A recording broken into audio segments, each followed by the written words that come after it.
I've said this a few times on my podcast lately.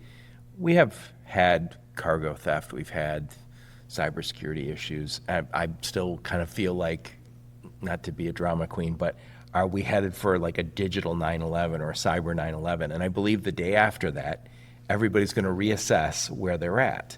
And ideally, you don't wait that long. And this is no shade on any transportation systems out there, but not everybody can spend on the cybersecurity that you need. If you're working with a very small company, just recognize that they don't have billions of dollars to spend on this stuff, and I think that's a risk.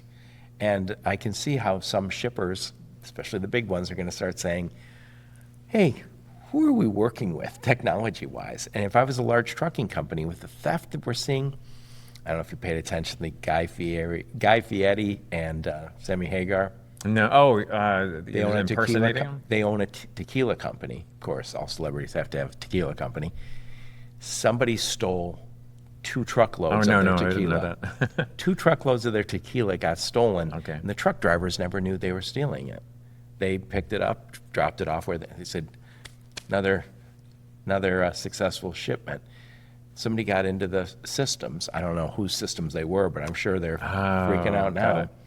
And there's all sorts of that happening. And I just keep thinking, if you're a big transportation company, if you're a big shipper, you need to start looking towards your technology partners, and you need to vet them and make sure they're big enough. And because big is maybe a replacement for competent, Right. of able to spend. Well, if we look at the shipping business that we have, actually one of the main value propositions we have is the vetting of carriers, that trusted network of carriers. When we're working with the largest shippers, think of the CPG companies, they absolutely care a lot about who's shipping, who's moving their product. Oh, yeah. And so that is it's a bigger value proposition than some might realize, to find that right carrier to move, right carrier for the right load at the right time at the right price. Is why you would look at a system like that. As a company of our size, Trimble's an S&P 500 company. We spend tens of millions of dollars a year on cyber. It's pretty astonishing, the cyber resilience. But I won't say cyber proof, because nobody is proof of the risks. I'm very humble to the risks that are out there. It's a kind of complicated, nasty environment out there, and we spend a lot of time and effort. Not only how do we prevent it, but how would we recover from it? With the scale we have, we're able to have, I think, differential relationships with some of the largest cloud providers in the world. We encourage our customers, increasingly to move more of their workloads to the cloud, because we believe they can be more cyber resilient and redundant when they're in the cloud. I say resilient, like I'm humble that Well, it may not be proof. If something does go wrong, you want to make sure you're back and running the next day. I recently interviewed a woman on my podcast who, she was military intelligence for 8 years, went to West Point, and when she left, she went to an intelligence company, and they help people avoid these kind of threats. And she said, when I was growing up, my mother told me when I was going certain places, just don't be a target. Don't look like an easy target.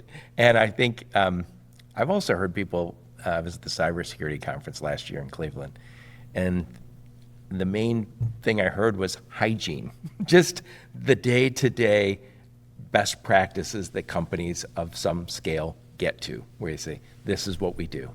And let's face it, I'm just afraid the smaller companies aren't doing it. Well, regardless of the size of a company, the biggest threat from cyber actually comes from inside. Yeah. The phishing attacks. Oh my God. And so, if you're... They're getting so good too. They are. I mean, we see deep fakes of me around our company, and so you have to be vigilant. And so the best companies put efforts into training their employees not to click on those nefarious things. Here's the video of Rob giving me a 20% raise. So take it down to HR. Click here. I will not send you that email. It's an interesting time, and I think we've also struggled to make money. There's a lot of companies that are struggling to make money, and at the same time, and this was kind of a theme yesterday, struggling to make money and then you somehow have to also upgrade systems to battle through some of these things.